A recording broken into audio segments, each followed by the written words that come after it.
At the family dinner, Dad said, "I'm proud of all my children except the loser sitting at the table." Everyone laughed. I stood up, placed a secret paper on the table, and said, "For you, Dad, happy Father's Day." Then I walked outside, took back the luxury car I gave him, and moments later he screamed when he finally opened it.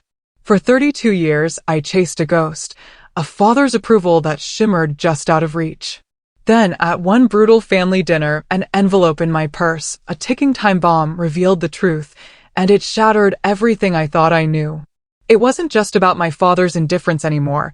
It was about a lifetime built on a lie that finally unraveled in the most spectacular, soul-crushing way. I'm Eliza Matthews, 32 years old, and despite a thriving career in finance, I've always felt like I was never quite enough for my father. The annual family reunion dinner loomed, a familiar dread coiling in my stomach. This year felt different, heavier. I'd bought him a luxury car, a Mercedes S-Class, a desperate peace offering, a last-ditch effort to bridge the chasm between us. Little did I know, inside my purse lay a document that would ignite a firestorm. By the end of that night, I would finally, painfully, understand the real reason my father never loved me. To outsiders, our family was the picture of perfection. Richard Matthews, my father, had built his real estate empire from nothing, transforming moderate beginnings into a multi-million-dollar corporation. But behind the polished facade, our home was a fortress built on status and respect, not love. From my earliest memories, he wasn't a father who read bedtime stories or cheered at school plays. He was the harsh critic, the one who'd dissect my B-plus grades, questioning why they weren't A's, reminding me that second place is just the first loser. My mother, Caroline, was his polar opposite, warm and affectionate when he wasn't around. But in his presence, she'd shrink, a shadow of herself, never contradicting him, never standing up for us when his criticism grew too sharp. This strange power he held over her, the way her eyes would dart to him before she answered even simple questions, was a dynamic I couldn't fully grasp until I was much older. My older brother, James, 3 years my senior, was the golden child. He played football, made the honor roll, dated girls from the right families, and seamlessly followed Dad into the real estate business after graduating from his alma mater. James seemed to instinctively know how to please our father, while it felt like, constantly guessed wrong. My younger sister, Sophia, 2 years my junior, navigated the treacherous waters of Dad's approval with an almost supernatural charm. She wasn't the overachiever James was, but she had an uncanny ability to read a room, to know when to speak and when to disappear. Sophia became our family's quiet peacemaker, the one who could occasionally coax a laugh from Dad when his mood darkened, the one who would slip into my room after particularly brutal criticism sessions, assuring me it wasn't as bad as it seemed. But for me, nothing was ever enough. I graduated top of my high school class, secured a full academic scholarship to Cornell, a choice my father saw as a rejection of his legacy because I hadn't chosen his alma mater. Through college, I worked 2 part-time jobs, maintaining a stellar GPA. Yet during breaks, he'd question why I wasn't interning at more prestigious companies. After graduation, I refused his half-hearted offer to work at his company. I knew I'd be nothing more than a pity hire. So, with 2 suitcases and a burning determination, I moved to New York City, sleeping on a friend's couch, applying to every financial firm I could find. When I finally landed an entry-level position at Goldman Sachs, his response was a dismissive, "Let's see if she lasts a month." I lasted. Not just a month, but 8 years, clawing my way up without family connections, fueled by passion, yes, but also by a desperate, aching need to prove him wrong. Just last month, I'd received a major promotion to senior investment strategist, becoming the youngest person in the firm's history to hold the position. The salary bump was substantial, finally allowing me to buy my dream apartment in Manhattan and still have savings left over. It was with those savings that I made what I thought would be a grand gesture, purchasing a brand new Mercedes S-Class for him. In my fantasy, this gift would finally make him see me as successful, as worthy of his approval. The car cost nearly a year of my salary, but I convinced myself it would be worth it. just to hear him say he was proud of me. Looking back now, I can see the pathetic desperation, how that unquenchable need for validation had shaped every major decision in my life. My achievements weren't truly for me, they were weapons in an unwinnable war for his affection. When I bought that car, I wasn't just buying a luxury vehicle. I was trying to buy what every child deserves freely, a parent's unconditional love. By the way, if you're finding yourself hooked on this wild ride, don't forget to hit that subscribe button. You won't want to miss what happens next, and trust me, there's always more unbelievable truth coming your way. The annual Matthews family reunion always fell on the last weekend of June, conveniently close to Father's Day. It meant the gathering doubled as a celebration of Richard Matthews' patriarchal status. This year, I decided, would be different. I'd stand out. I'd bought that ridiculously expensive, sleek black Mercedes S-Class, complete with all the premium features he'd once mentioned admiring. As the date approached, my anxiety ratcheted up. I spent 3 weekends shopping for the perfect outfit, something that screamed successful, but not trying too hard, feminine, but not frivolous. The contradictory mix he seemed to expect from women in business. I settled on a navy blue tailored dress, subtle gold jewelry, expensive but not flashy shoes. This ritual felt pathetic, a 32-year-old still performing for approval. Past reunions flashed through my mind as I packed, each one marked by some form of paternal disappointment. Winning the state math competition at 16? He'd asked why I wasn't focusing on debate, since numbers people are easy to find. Graduating college? His only comment, my chosen field was unstable compared to real estate. My first bonus at Goldman? He wondered if finance was just glorified gambling. My first promotion? Were you selected to fill a gender quota? Nothing was ever an achievement on its own merits, always tainted by his skepticism. But this year carried an additional complication, one that had rocked the foundations of my identity just 3 months earlier. A popular genetic testing service, used out of simple curiosity, had revealed something unexpected. My genetic markers didn't align with being Richard Matthews' biological daughter. After the initial shock and disbelief, I'd quietly pursued a more definitive test, obtaining DNA samples from his hairbrush during a brief visit home. The results were conclusive. They sat now, sealed in an envelope in my purse, a nuclear option I hadn't decided whether to deploy. The discovery explained so much: the lifelong feeling of being an outsider in my own family, the subtle physical differences no one acknowledged, the inexplicable coldness from a man who showed at least basic affection to his other children. I suspected he knew, had always known, and that knowledge had colored every interaction. The day before the reunion, I drove the new Mercedes to my parents' suburban Boston home. I'd arranged for delivery to a nearby dealership, planning the presentation carefully for when Mother was at her garden club, ensuring a private moment for my peace offering. Dad answered the door in his usual crisp business casual attire, looking mildly annoyed. "Eliza, you're early." "The reunion isn't until tomorrow," he said, checking his watch as if I'd missed an appointment. "I know, Dad. I actually brought your Father's Day gift early. Wanted to give it to you privately," I explained, my heart pounding. I handed him a small box containing the car key, the Mercedes emblem clearly visible. He opened it with the polite, detached manner he reserved for obligatory gifts. His expression shifted to surprise as he recognized the logo. "Is this some kind of joke?" he asked. I guided him to the front window where the brand new car gleamed in the driveway. Genuine shock, followed by something almost like pleasure, flickered across his face. But it faded quickly, replaced by his usual analytical expression. "This is excessive, Eliza." "What are you trying to prove?" he asked, though he was already moving toward the front door, key in hand. "Nothing," I lied. "I got a big promotion, and I wanted to do something special for you." He circled the car twice, examining it like a property investment, noting features, asking pointed questions about financing and insurance that felt more like an interrogation than gratitude. After a brief test drive where he commented on the steering being a bit loose despite the car's renowned handling, he parked it in the garage rather than leaving it in the driveway where guests might see it. His thanks were perfunctory, followed immediately by a comment that I must be doing well to waste money like this, effectively cutting the legs out from under my grand gesture. That evening, I called my best friend, Taylor, from my hotel room, fighting back tears. "You know what? Forget him," Taylor said, her voice laced with righteous anger. "Take the car back.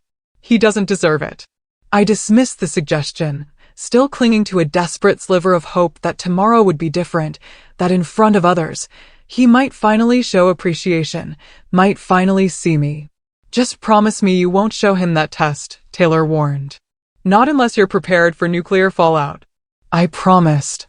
But the envelope remained in my purse, a secret weapon I both feared and couldn't quite relinquish. Sunday afternoon arrived with perfect June weather, sunny with a gentle breeze, as if the environment itself conspired to create the illusion of a perfect family gathering. I took the long route to my parents' estate, using the drive to rehearse confident responses to the inevitable questions about my personal life, my career trajectory, my lack of a husband or children at the ancient age of 32. My knuckles were white on the steering wheel as I turned onto the familiar Maple Line driveway, already half filled with luxury cars belonging to extended family and my father's business associates, who somehow always made the invite list for supposedly intimate family gatherings. I spotted the Mercedes I'd gifted him, prominently displayed near the front entrance, not in its garage spot from yesterday. Strategically positioned where arriving guests couldn't miss it. Taking a deep breath, I smoothed my dress, checked my makeup, and strode toward the imposing front door with the practiced confidence I'd developed in boardrooms filled with men who underestimated me. Mother answered, her face lighting up with genuine warmth. She embraced me, whispering, "You look beautiful, darling," before adding her standard, "Your father's in the back garden with the Peterson group," as if issuing a weather warning. The grand foyer was already crowded. Aunt Linda, Mother's sister, approached immediately with air kisses and rapid-fire questions about my love life. Uncle George offered a hearty handshake and a booming, "There's our Wall Street wizard," a comment I knew would irritate my father if within earshot. Cousins, second cousins, and family friends swirled around in predictable patterns, the same conversations repeated annually, everyone performing their assigned roles in the Matthews family theater. My father's entrance was exactly as choreographed as I expected. He walked in from the garden with 3 business associates, all laughing at something surely only moderately amusing, but treated as hilarious due to the speaker's net worth. His eyes swept the room, acknowledging various guests with nods and brief greetings, until landing on me. The flicker of recognition was followed by the briefest tightening of his lips before he nodded, exactly as he had to distant relatives, and walked toward Mother to murmur something in her ear. No particular greeting for me, his middle child. The daughter who had just gifted him an automobile worth more than most people's annual salaries. I pretended not to notice, engaged in conversation with my cousin Rachel about her medical residency, but the familiar sting of dismissal burned all the same. Mother materialized at my side moments later, touching my arm gently. "Darling, your father mentioned you brought a new car for him." "How incredibly generous," she said, her eyes conveying a mixture of gratitude and concern about the extravagance. "Please come say hello to the Stevensons. They just got back from a financial conference in Singapore and would love your insights." This was Mother's way, always running interference, creating social buffers, manufacturing reasons for interactions that should come naturally. James arrived fashionably late, as was his custom, making an entrance with his perfect wife, Rebecca, and their 2 perfect children, receiving the warm paternal embrace I'd spent decades trying to earn. "Dad, the new car is insane. When did you decide to upgrade?" he asked. I watched in disbelief as my father clapped him on the shoulder and responded, "Sometimes you need to treat yourself, son. Success has its privileges," with no mention of the gift or my contribution.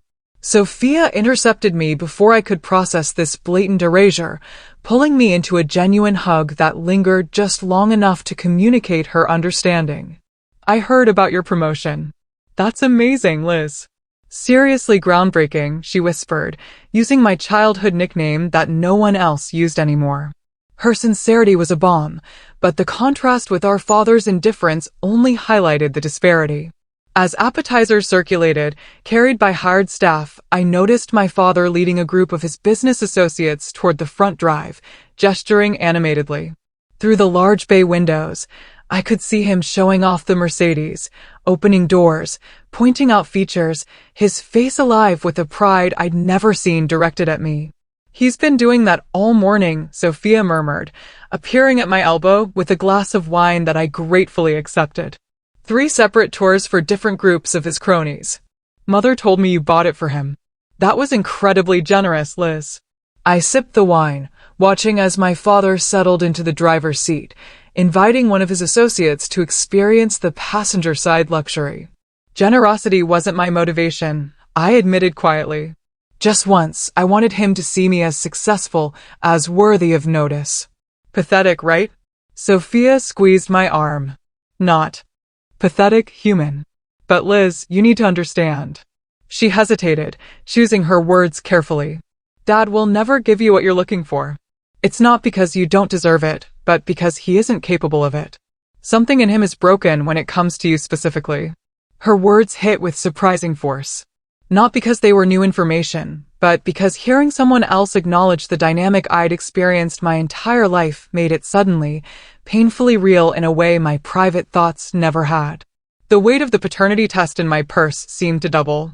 The sealed envelope, a ticking bomb I both wanted to detonate and desperately hoped to contain. The hour before dinner unfolded with the predictable rhythm of Matthew's family gatherings. I positioned myself on a window seat, slightly removed from the main conversation circle, nursing a second glass of wine and observing the familiar family dynamics with newfound clarity. The knowledge of my genetic otherness created an almost anthropological detachment. James naturally commanded the center of attention, regaling the assembled family with tales of his latest real estate acquisition. The initial investment looked risky to my partners, but I saw the potential everyone else missed, he explained, our father nodding approvingly from his leather armchair throne. That's the Matthews instinct, father interjected proudly. Seeing opportunity where others see failure. It's in the blood. The irony of his statement wasn't lost on me.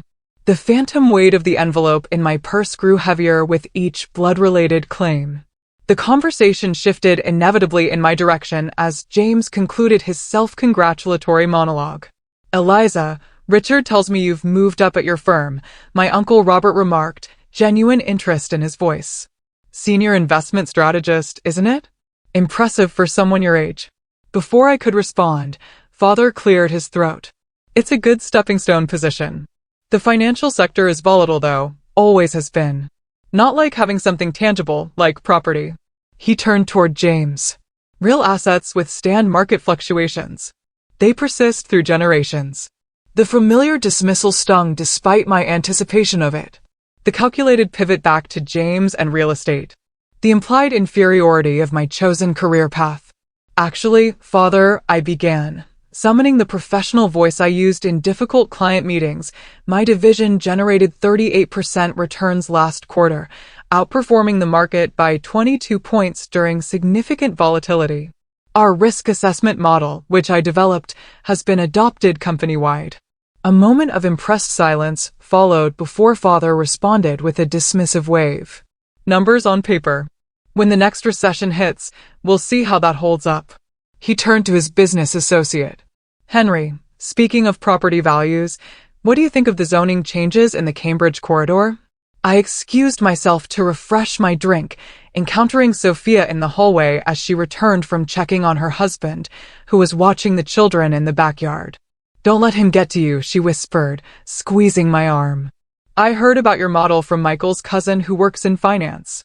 It's apparently revolutionary. Her validation warmed me, even as I realized how pathetic it was to still crave such approval. As I approached the bar setup in the dining room, I overheard Father's voice drifting from his adjoining study, the door slightly ajar. The car? Yes, quite an upgrade from the old model. When you work hard and build something from nothing like I have, you earn these luxuries. The male voice responding belonged to Walter Peterson, Father's longtime business rival and sometimes ally. Richard, you old dog. Always the modest one. Your daughter Eliza mentioned she bought it for you when we chatted earlier. Said something about her promotion. Sounds like she's making quite a name for herself in New York. A brief silence followed before Father's response, each word precisely chosen. Yes. Well, the girl has always been desperate for attention. Truth is, her success comes from the opportunities one provided. Private schools, college connections, the fundamental understanding of business I instilled in all my children. The car is just her way of showing she's finally applying what I taught her. The casual erasure of my accomplishments. The rewriting of my hard-fought independence as somehow stemming from his influence, when he'd offered nothing but criticism. A shock of pure anger coursed through me, so intense I nearly dropped my glass. The conversation continued, Father describing how he'd always pushed Eliza harder than the others because she needed that extra discipline, painting himself as the architect of achievements he'd actively dismissed. I retreated before being discovered, anger hardening into a cold, clarifying fury. In the main hallway, James intercepted me, his expression uncharacteristically serious. Eliza, a word? He guided me toward a quiet corner near Mother's prized orchid display. Dad mentioned you've been asking Mother strange questions about her college years. What exactly are you digging for? His directness caught me off guard. In truth, after the DNA test, I had casually inquired about Mother's life before marriage, fishing for clues. But I thought my questions subtle enough. Just getting to know her better, I replied carefully. Women in her generation didn't get many opportunities to build their own identities before marriage and children. James studied me with our father's analytical gaze, the family resemblance striking in ways that now felt like further evidence of my exclusion. Look, whatever you're doing, whatever point you're trying to make with extravagant gifts and probing questions, just stop. The family has a certain order, a harmony. Don't disrupt that with whatever crisis you're manufacturing. His condescension was so perfectly echoed from Father that I almost laughed. Harmony? Is that what you call this toxic hierarchy? This system where one person's accomplishments are celebrated while another's are undermined? I'm not manufacturing anything, James. I'm just finally seeing clearly. He stepped closer, voice lowered. Dad has built everything we have. The Matthews name means something because of him. Your fancy job in New York, your trendy apartment, it all stems from the foundation he created. Show some respect and gratitude for once. Before I could respond, our cousin Rachel approached, seeming to sense the tension. Everything okay over here? Aunt Caroline is looking for both of you. I think dinner is about to be announced. James plastered on his public smile, the perfect son persona slipping seamlessly back into place. Just catching up with my little sister. Business talk. Nothing important. As he walked away, Rachel touched my arm gently. You know, my mom always says, your father plays favorites like it's an Olympic sport he's determined to medal in. For what it's worth, I think what you've accomplished on your own is pretty incredible. Her quiet support nearly broke my carefully maintained composure. I'd spent so many years convincing myself that the problem was my perception, not reality. Having someone else acknowledge the dynamic felt paradoxically both validating and devastating. The dinner bell chimed. I lingered behind, fingers brushing the outline of the envelope in my purse, weighing options, consequences, scenarios. Part of me wanted to leave immediately, to withdraw from this charade of family unity, to protect myself from the inevitable wounds the evening would inflict. But a stronger, perhaps more masochistic part, refused to retreat. Determined to see this through, to finally confront the lifetime of rejection with the physical evidence of its root cause. I checked the envelope one final time, confirming the test results remained safely sealed inside, then straightened my shoulders and moved toward the dining room, steeling myself for the performance ahead. The Matthews formal dining room had always struck me as a perfect metaphor for our family, an imposing mahogany table seating 20, yet somehow still feeling coldly impersonal. Ancestral portraits watched judgmentally, elaborate place settings prioritized appearance over comfort. Just like everything else in my father's carefully constructed world. Mother had outdone herself with the table arrangements, crystal catching chandelier light, fresh flower centerpieces spaced precisely, Name cards in perfect calligraphy, assigning each guest their predetermined position in the family hierarchy. I found my card predictably far down the table, seated between Cousin Rachel's husband, whom I'd met perhaps twice, and one of Father's younger business associates, safely distanced from any meaningful conversation. James and his family occupied the prime positions near Father at the head of the table, with Sophia and her husband serving as buffers between the inner circle and lesser relations. Mother sat at the opposite end, her position a perfect illustration of her role, technically equal, but separated by the expanse of the table, connected yet distant. The first course arrived with military precision. Father rose, wine glass in hand, commanding immediate silence without a single word. Welcome, family and friends, to our annual reunion. He began with practiced charm, his public persona polished to a glossy shine. Each year I'm reminded how fortunate I am to have built not just a successful business, but a legacy embodied by my family. His gaze swept proudly over James, who nodded appreciatively. Then Sophia, who smiled demurely, before sliding past me as if I occupied the same visual plane as the wallpaper. A special welcome to the Peterson Group joining us this year, he continued, acknowledging his business associates. When surrounded by success, one naturally attracts more of the same. The toast continued, Father highlighting James' recent business expansion, Sophia's community board appointment, and ending with a pointed comment that family success comes from embracing proven pathways rather than unnecessarily challenging traditions. His eyes finally landed briefly on me, with unmistakable meaning. As the meal progressed through 5 elaborate courses, Father directed conversation with subtle cues and direct questions, ensuring topics remained within his preferred domains, real estate markets, local politics where he held influence, and occasional sports discussions that inevitably highlighted James' former athletic achievements. When Mother gently attempted to mention my recent promotion during a lull, Father smoothly intercepted. Speaking of financial markets, Henry, what's your take on the Fed's latest signals? Effectively erasing her effort without acknowledging it had occurred. By the fish course, the familiar pattern had fully emerged, with Father periodically lobbing pointed questions in my direction, each designed to undermine rather than engage. Eliza, your firm handles primarily domestic investments, correct? Limiting, isn't it? Given the global expansion opportunities. Or, I understand your promotion came after the Davidson account. Fortunate timing that James was able to introduce you to William Davidson at last year's charity gala. Each comment carefully constructed to reframe any success as either limited in scope or dependent on family connections I had actively avoided using.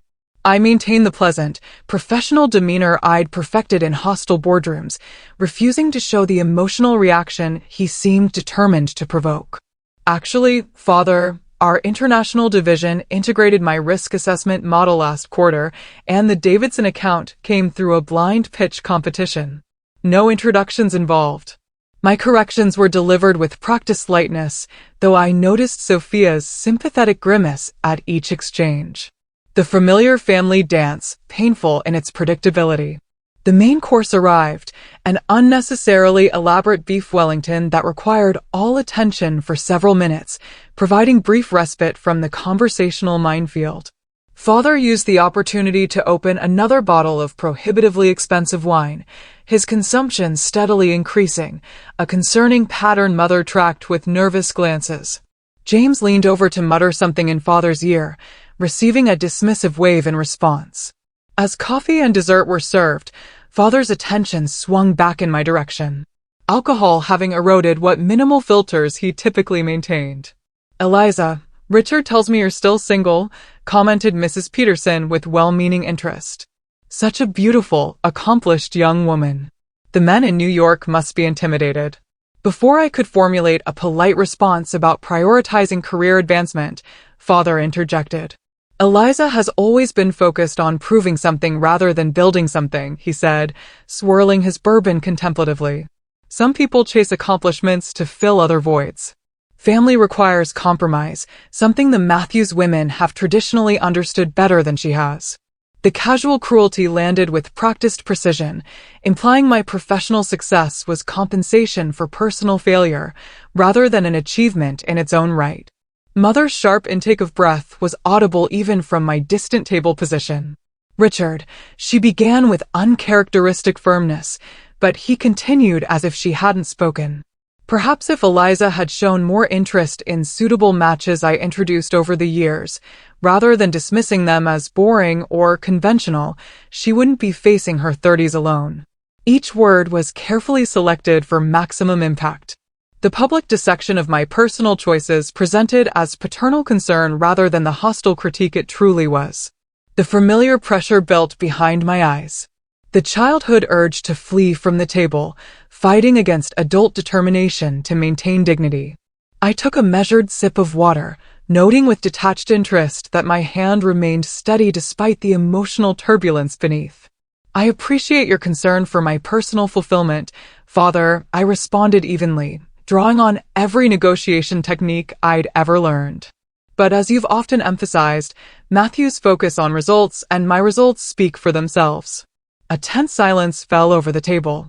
Relatives who had witnessed similar exchanges over the years studiously examined their dessert plates, while Father's business associates shifted uncomfortably, suddenly very interested in the architectural details of the ceiling.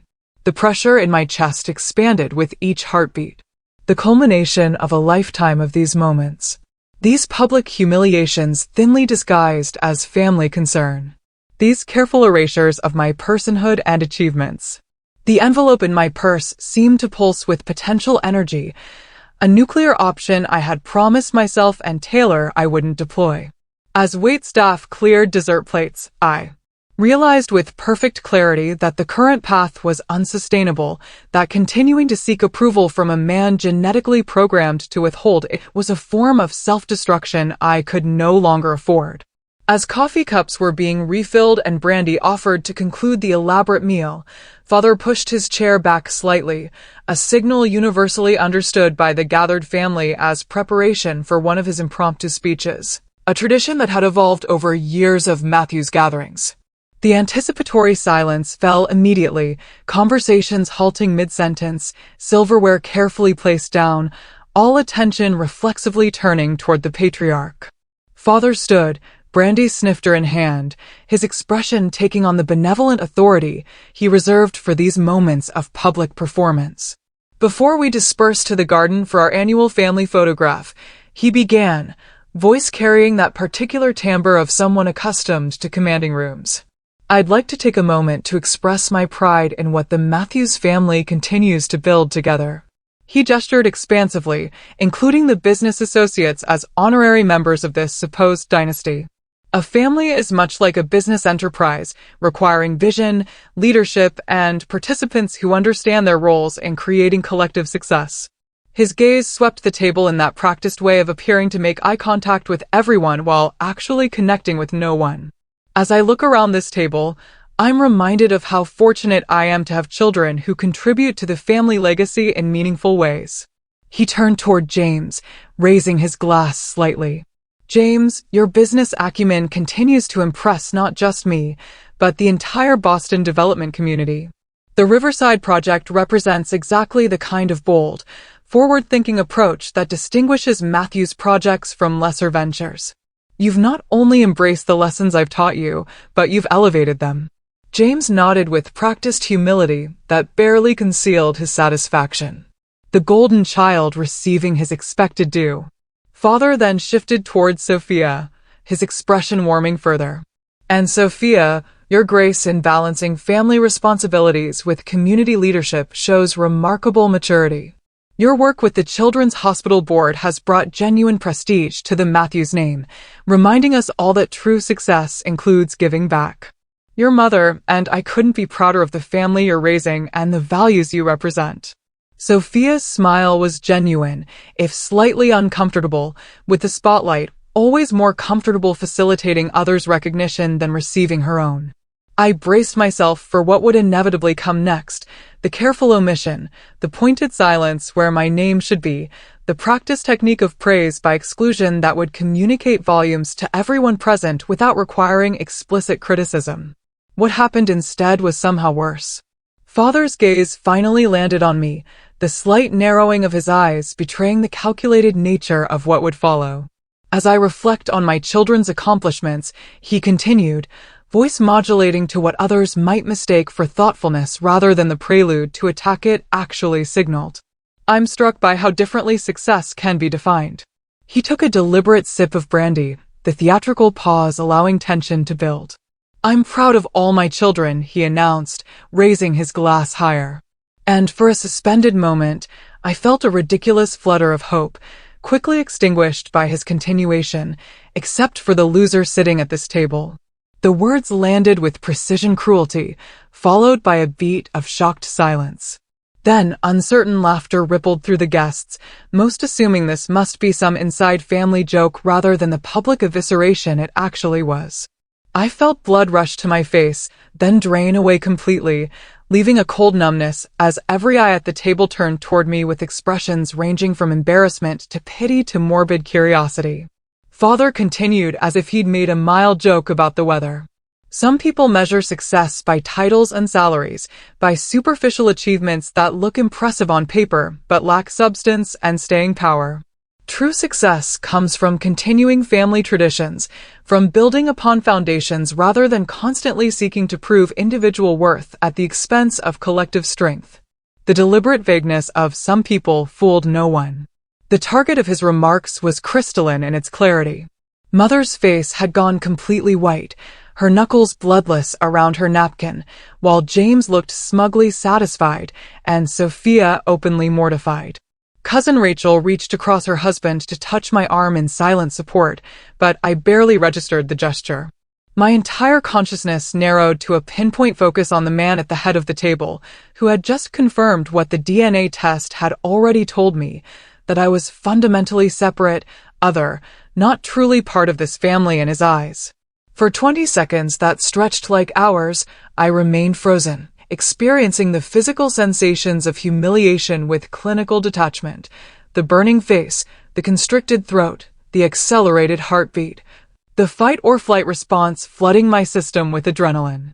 A lifetime of similar moments flashed through my consciousness, a continual slideshow of public corrections, subtle undermining, achievements reframed as failures, each building upon the last to create the summative message that I was fundamentally insufficient, unworthy of the name I carried. The name that genetic science had recently confirmed wasn't actually mine to claim. As Father concluded his speech with some platitude about family unity that rang hollow after his pointed exclusion, something shifted irrevocably within me. A final thread severing between the desperate child seeking approval and the adult woman who suddenly saw with perfect clarity the futility of that lifelong quest. The weight of the envelope in my purse transformed from burden to liberation. Its contents no longer a shameful secret, but a key unlocking the prison of false expectations I'd occupied my entire life. The room remained suspended in uncomfortable tension, waiting for my reaction, perhaps expecting tears or a hasty exit, as had happened in previous years.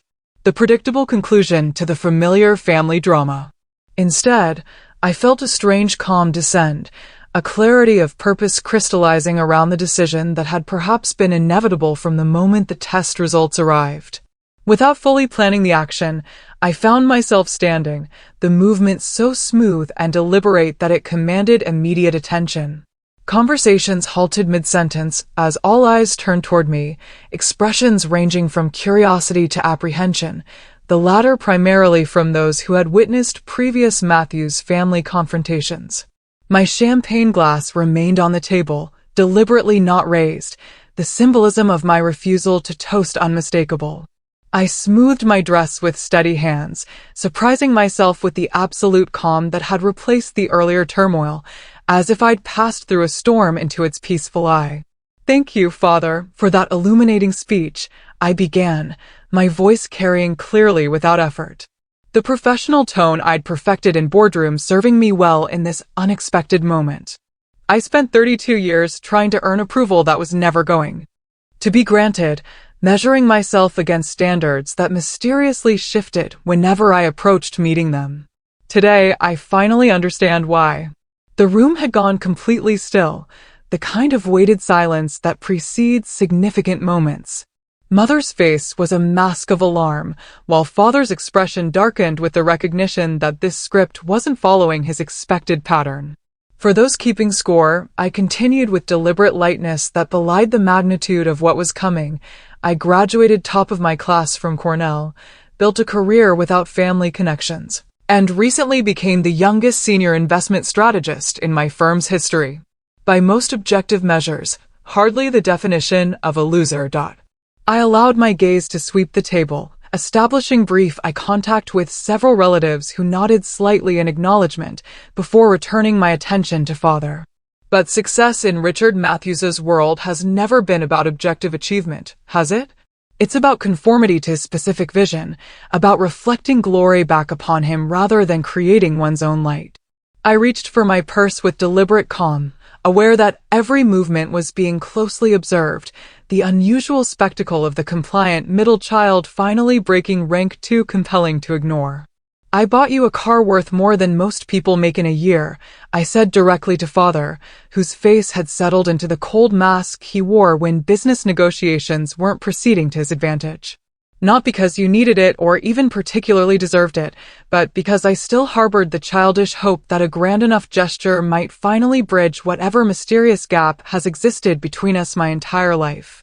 From my purse, I withdrew the envelope containing the paternity test results, the paper now seeming almost mundane considering the weight of information it contained. For 3 decades, I've blamed myself for your inability to show me the same affection you show James and Sophia. I've twisted myself into countless shapes, trying to become whatever would finally earn your approval. Never understanding that the problem wasn't in my actions, but in my DNA. A collective intake of breath circled the table as the implication of my words registered. Mother's face strained of remaining color, while James straightened with sudden alertness. I placed the envelope precisely in the center of the table, my movements measured and deliberate. For you, Dad. Happy Father's Day, I said with quiet finality, infusing the paternal title with all the irony the moment deserved. Without waiting for a response, I turned and walked from the dining room, back straight, pace unhurried, preserving the dignity that had been systematically stripped from me throughout the evening. The shocked silence held until I reached the foyer, followed by the immediate eruption of multiple conversations, questions overlapping into unintelligible noise. I continued outside without hesitation. The evening air cooled against my flushed skin, the path to the driveway illuminated by decorative lanterns that created pools of light in the gathering dusk. The Mercedes sat where Father had positioned it for maximum visibility, gleaming black paintwork reflecting the house lights, a symbol of everything I'd been trying to purchase with money that should have been invested in my own peace instead. The decision wasn't conscious so much as inevitable, my hand finding the spare key fob I'd kept in my purse. The remote unlock responded with a gentle chirp that seemed inappropriately cheerful for the moment. I slid into the driver's seat.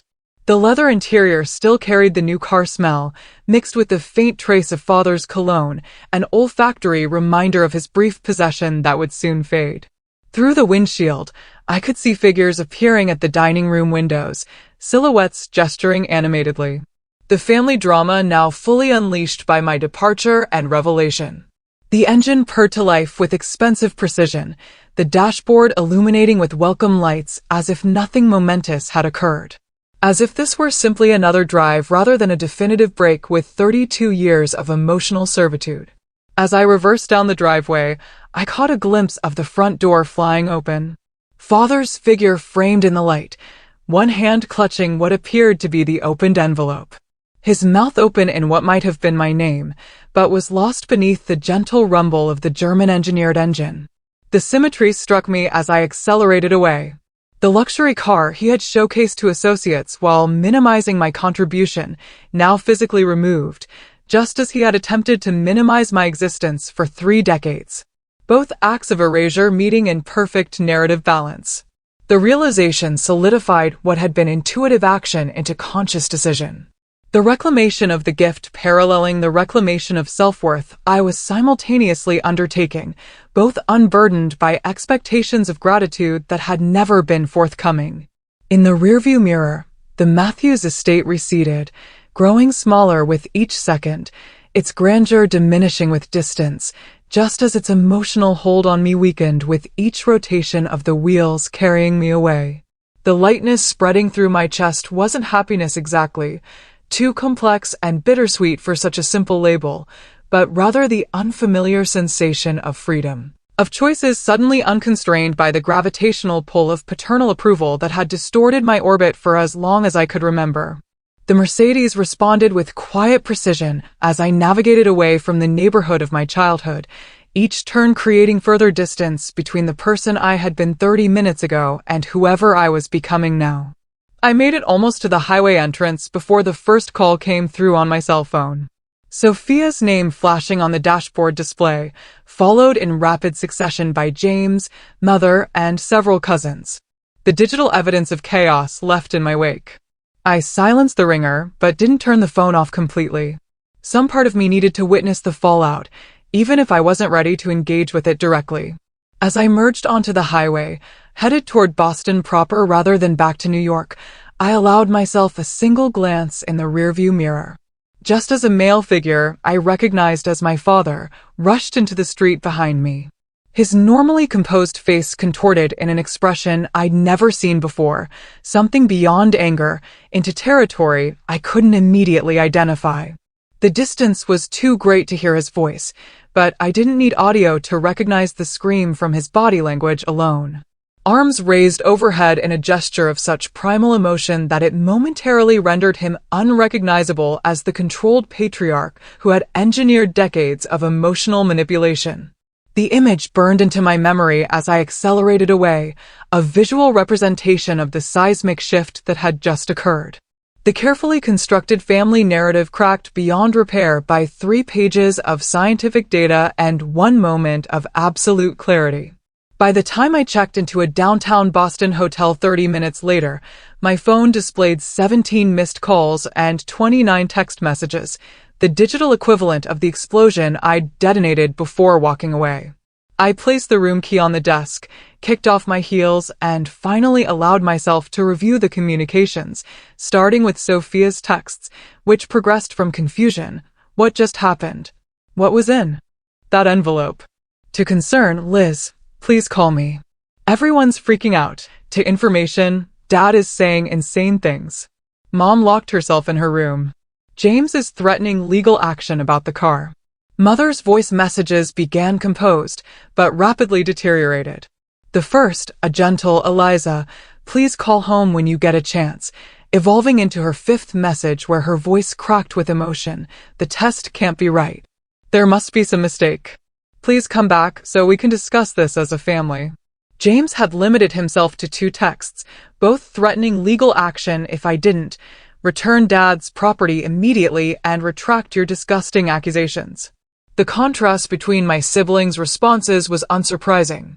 Their reactions perfectly aligned with the roles they'd always played in the family dynamic. I sat on the edge of the hotel bed, phone in hand, the physical and emotional distance from the reunion already allowing me to process events with surprising clarity. The paternity test had confirmed what some deep, intuitive part of me had perhaps always known, that Richard Matthews wasn't my biological father, that the emotional distance he'd maintained stemmed from knowledge he'd carried but never acknowledged. I had obtained the test on impulse after discovering through a recreational genetic testing service that my supposed paternal genetic markers didn't align. The initial shock giving way to a strange sense of explanation for a lifetime of felt otherness within my own family. Now that the information was public, the carefully maintained family image was disintegrating in real time. Decades of pretense collapsing under the weight of scientific fact. The most revealing response came nearly 2 hours later, after I had showered and changed into clothes from the overnight bag I'd packed in case the reunion became unbearable, a preparation that now seemed prescient. My phone rang with Sophia's number, and something in me needed to hear at least one family member's voice, to confirm that the earthquake I triggered had actually occurred in the external world, and not just within my own consciousness. Liz. Sophia's voice was hushed, suggesting she was calling from somewhere private within the house, still filled with extended family. Are you okay? Where are you? The genuine concern in her tone nearly undid my hard-won composure. I'm safe, I answered noncommittally. What's happening there? She exhaled heavily. Chaos. Complete meltdown. After you left, Dad opened the envelope at the table, in front of everyone, read it for like 30 seconds, then started shouting for Mom. She took one look at it and went completely white. They disappeared into his study for maybe 10 minutes, while everyone just sat there in shocked silence. And then Dad came storming out looking for you. Saw the car was gone and just lost it completely. I've never seen him like that, Liz. Never. The clinical description of events helped me maintain emotional distance, treating the situation almost like a business case study rather than my actual life imploding. And Mother? I asked, dreading but needing to know. She's locked herself in their bedroom. Won't talk to anyone, not even James. The guests all left pretty quickly after that, as you can imagine. Dad's been making phone calls in his study for the last hour, and James is talking about some kind of injunction about the car, which honestly seems like the least important issue right now. She paused, lowering her voice further. Liz, is it true? The test results. Are they real? The question carried no judgment, only genuine desire to understand, so characteristic of Sophia's mediating nature. Yes, I confirmed simply. I had it done after a genetic service flagged inconsistencies. Richard Matthews is not my biological father. Saying the words aloud to a family member made them suddenly, viscerally real in a way that privately knowing hadn't. Did you know who is? She asked softly. The test doesn't identify that. Only confirms the negative match with the sample I provided from Father's hairbrush, I explained. The technical details easier to discuss than the emotional implications. But given the timing and Mother's reaction, I'm guessing it was someone from before she married Father. Sophia was quiet for a moment before asking the question that revealed she understood the situation with her usual emotional intelligence. How long do you think he's known? The question cut to the heart of everything. The central betrayal not being the biological truth, but the decades of emotional punishment for a circumstance beyond my control. His entire life with me, I answered with a certainty that surprised even myself. It explains everything, Sophia. Every criticism, every comparison, every impossible standard. He wasn't trying to make me better. He was punishing me for existing. The truth of this assessment settled between us, neither needing to articulate the countless examples that supported it. I need to go, Sophia said suddenly. James is coming upstairs, and I don't want him to know we're talking. Just please text me that you're safe wherever you are. And Liz, whatever happens next, I love you exactly the same. This changes nothing between us. Her words lodged in my chest, the unexpected affirmation cracking the protective numbness I'd maintained since leaving the house.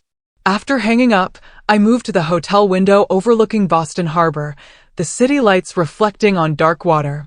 The view simultaneously familiar and strange, much like my own reflection in the glass. Somewhere in that city was the man who had shaped my childhood through calculated absence of affection, and potentially also the unknown man whose genetic material I carried. The symmetry of these two fathers, one present but emotionally absent, one completely unknown but biologically connected, created a strange sense of balance, as if the universe had finally provided explanation for the perpetual sense of misalignment I'd carried throughout my life. As midnight approached, a final text arrived from an unexpected source, Mother's private number, rarely used for direct communication. I never meant for you to find out this way. It wasn't an affair. There was someone before your father in college. When I discovered I was pregnant, your father offered to marry me anyway, to give you his name. Please believe he tried to love you as his own. Some men simply cannot separate their feelings from biology. I failed you both by pretending the truth didn't matter. Can we meet tomorrow? Just us? There's so much you deserve to know. The message confirmed what I had already intuited, but added layers of complexity I hadn't considered, casting my father simultaneously as both villain and victim of his own limitations. My mother as both deceiver and trapped young woman making impossible choices in an era less forgiving than our own. I placed the phone on the nightstand without responding. Emotional exhaustion finally overtaking the adrenaline that had carried me through the evening. Tomorrow would require decisions about how much truth I wanted, how much connection I could salvage or was worth salvaging, and what shape my life would take now that the central organizing principle of earning paternal approval had been definitively removed. For tonight, I allowed myself the luxury of emotional shutdown, of dreamless sleep, untroubled by the lifetime of questioning that had preceded this day of answers. The week following what my mind had categorized as the revelation unfolded with the strange, dual quality of moving both excruciatingly slowly and dizzyingly fast. Each day bringing new information that simultaneously clarified and complicated my understanding of my place in the world. The morning after my dramatic exit, I met Mother at a small cafe far from family haunts, her appearance shocking me with its vulnerability. The carefully maintained Matthews matriarch facade was completely absent, replaced by a woman who looked both older and more authentically human than I'd ever seen her. His name was Thomas Keller. She began without preamble once our coffee arrived, her fingers trembling slightly around the porcelain cup. We met junior year at Wellesley. He was at MIT, studying engineering. Brilliant, kind, completely wrong for a girl from my background, according to my parents. When they discovered our relationship, they forbade it immediately. 2 months later, I met your father at a charity function, the appropriate match everyone approved. The story unfolded like a period film, a young woman pressured to abandon genuine connection for social advancement, discovering her pregnancy only after the relationship had been forcibly ended. Richard Matthews offering marriage, partly from genuine affection and partly from a calculated assessment of how Caroline's family connections would benefit his business ambitions. He promised to raise you as his own, Mother explained, her eyes focused on some middle distance where the past still lived. And I believe he truly intended to keep that promise. But from the moment you were born, you had Thomas's eyes, his expressions, his way of questioning everything rather than simply accepting what was told to you. Richard tried in his way, but every time he looked at you, he saw another man's child. Physical proof of my life before him. The revelations continued over 3 hours, details of a history I'd never suspected unfolding with painful clarity, explaining the family dynamic that had shaped my existence. My biological father had never known about me, had moved to California after graduation, built a successful engineering firm, married, had 3 children who were technically my half-siblings. Mother had tracked his life from afar through alumni newsletters and, in recent years, social media, but never contacted him, honoring the promise made to Richard that the past would remain buried, that I would be a Matthews in name if not in blood. By our 3rd coffee, we had progressed to the most difficult question. Why didn't you ever protect me? I asked, the accumulated hurt of decades compressing into this single query. You saw how he treated me compared to James and Sophia. You watched him systematically undermine every achievement, every attempt to earn his approval. How could you let that continue for 30 years? Her face crumpled with a grief so raw it momentarily overrode my anger. I failed you, she acknowledged, no excuses offered. Each time I considered telling you the truth, revealing why he couldn't give you what you deserved, the moment seemed wrong, the potential damage too great. Then time passed, and the lie grew larger, harder to correct. I told myself you were strong, resilient, that you were building a life independent of his approval. I didn't realize until yesterday how much that pursuit still drove you. The conversation ended with no neat resolution, only the beginning of a more honest relationship that would require years to rebuild on a truthful foundation. The following day brought another seismic shift when I received an email from Thomas Keller, my biological father, responding to the message I'd sent after confirming his identity through public records. His reply was cautious but kind, expressing shock at learning of my existence, requesting time to process this information, but also genuine interest in connecting when he had absorbed the reality of a daughter he'd never known existed. I see from your email signature that you work in finance in New York, he wrote in his initial response. Ironically, I'll be in Manhattan next month for a conference. Perhaps we could meet for coffee if you feel comfortable doing so. The simple acknowledgement of my professional identity without qualification or comparison operated like a balm on raw emotional wounds. the neutral respect of his tone suggesting possibilities for connection untainted by the complex Matthews history. While these personal earthquakes reshuffled my understanding of family, the professional world continued turning with pragmatic indifference to my existential crisis. My boss called midweek with questions about a client presentation, the normalcy of work discussions providing surprising comfort amid personal chaos. The Richardson account needs your risk assessment model explained in person, she informed me. They're specifically requesting you by name, Eliza. Your reputation is growing. The acknowledgement of professional value, independent of family connections, reinforced what should have been obvious all along, that my worth existed separate from the Matthews name or approval, anchored in abilities and character entirely my own. Richard made his first direct contact 6 days after the reunion, via his attorney. A coldly formal letter requesting return of the Mercedes and threatening legal action regarding defamatory statements made in public regarding paternity. The stark contrast between this response and Thomas's cautious, but humane email crystallized everything I needed to know about both men. Genetics suddenly seeming far less relevant than character in determining true parentage. I instructed my own attorney to arrange return of the vehicle while making clear that DNA evidence was, by definition, not defamatory.